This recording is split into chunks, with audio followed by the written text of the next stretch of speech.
Ini isu. Ini nak kempen, termasuklah jentera-jentera penerangan. Media bijak menangani isu. Mesti menepati hakikat sebenar. Cara ilmu, fakta yang tepat. Jangan tak betul. Saya ingin menarik perhatian isu ILNAS yang ditimbulkan oleh salah seorang perwakilan. Saya minta supaya isu ini dirajuk kepada pakar daripada PAS. PAS ada pakar kita sendiri. Pakar bidang nuklear, Dr. yang berhormat Dr. Rosli Cekmat, yang berhormat Ulu Langat. Profesor PhD bidang nuklear, Dr. Zulkifli Ahmad, bahagian keracunan. Boleh rujuk pada dia. Jangan rujuk pada orang lain. Kalau nak tahu tentang kelapa sawit, jangan tanya pakar getah. Sebelum kita buat keputusan, rujuk pada pakar kita dulu. Tak perlu saya ulas panjang. Saya minta supaya dengar taklimat Dr. Rosli Cekmat. Minta dia beri penjelasan dalam perkara ini. Ini di luar lah, bukan muktamar ni tak cukup masa. فاسألوا أهل الذكر إن كنتم لا تعلمون. Menegakkan kebenaran di sebalik fitnah dan pembohongan, itu yang dicari sampai ke lubang cacing. Wartawan Karam Singwalia berhubung perancangan cukup rapi, Ahli Parlimen Kuantan Fuziah Saleh memurtablikkan fakta mengenai kilang kimia Linus di Gebeng, Kuantan. Segala-galanya terbongkar melalui pendedahan dua saintis nuklear negara termasuk seorang ahli Parlimen PAS. Ikuti laporan ini. Inilah respon yang diidamkan ahli Parlimen PKR Kuantan Fuziah Saleh yang bermain dengan emosi penduduk Kuantan berhubung pembinaan kilang kimia Linus. Fakta dan maklumat sah diputarbelikkan Fuziah untuk menakutkan warga Kuantan atas faktor kejahilan mereka memahami isu sinaran radiasi yang sebenarnya adalah jenis semula jadi dan langsung tidak berbahaya. Atas kesedaran itu, dua saintis nuklear dan salah seorangnya yang juga ahli Parlimen PAS Hulu Langat tampil ke TV3 untuk menceritakan hal sebenar. Pada saya, adanya risiko bukan alasan untuk mengharamkan satu perkara. Risiko mesti berpadanan dengan manfaatnya. Ini persoalan yang seterusnya lah. Jadi risiko yang ada pada aras yang terlibat dengan dos sinaran pada aktiviti seperti Linus itu terlalu rendah untuk atas prinsip apa pun untuk mengharamkannya. Yang tidak masuk akal, kilang kimia Linus dituduh Fuziah loji nuklear. Mereka menakutkan orang ramai, mengatakan bahawa Linus ini loji nuklear ke loji. Sedangkan dia hanya memproses bahan tabi'i, iaitu nadir bumi daripada Mount Way yang lebih rendah daripada kalau kita main lombong biji.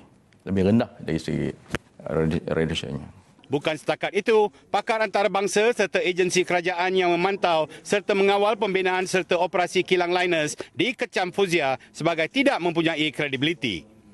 Yang membawa isu ini PKR. Jadi saya bersabar lama dan saya pernah mendapat warning daripada penerangan PAS mengatakan, Wabi jangan buat komen apa-apa. Saya terima. Saya tidak bercakap. Tapi tidak adil. Mereka buat komen setiap keluaran harakah dengan bahasa yang kita kurang senang lah. Adakah Linus itu sebagai loji nuklear? Pernah Dr. Tamiji nampak sebagai loji radiation lah, loji apa semua macam-macam. Ada speed. Saya pun malu, saya rompas juga. Jadi akhirnya saya buat keputusan, saya sebagai saintis, nuklear saintis, saya datang ini. Apa nak dia orang nak katalah. Tambah beliau, penduduk Kuantan tidak perlu takut dengan kewujudan kilang kimia Linus. Jadi benda-benda macam tu tuduhan yang not scientific. Tidak ada tidak akademik langsung tuduhan-tuduhannya yang macam itulah. Maknanya sekali saya nak peringat pada masyarakat, pada rakyat, tidak perlu takut. Mereka boleh sendiri nanti melihat sendiri, masuk ke Linus, melihat apa saja apa yang dibina, apakah future-nya, apakah kemudahan-kemudahan yang ada untuk menjaga keselamatan pekerja dan juga orang awam. Isu ini tak ada kaitan dengan bahaya sinaran. aras bahaya sedaranya terlalu rendah, setara dengan alam sekitar, setara dengan yang sedia ada di alam sekitar kalau mematuhi peraturan-peraturan yang sedia ada di negara ini pun, yang juga memenuhi standard atau piawai antarabangsa. Ditanya jika tidak bahaya, mengapa penduduk ditipu dan disajikan maklumat palsu? Isu ini isu yang pada saya telah dimanipulasikan untuk kepentingan tertentu. Jadi dalam banyak keadaan, data-data yang dikemukakan itu tak dapat dipertahankan sebenarnya dari sisi saintifik. Jadi cuma dispinkan.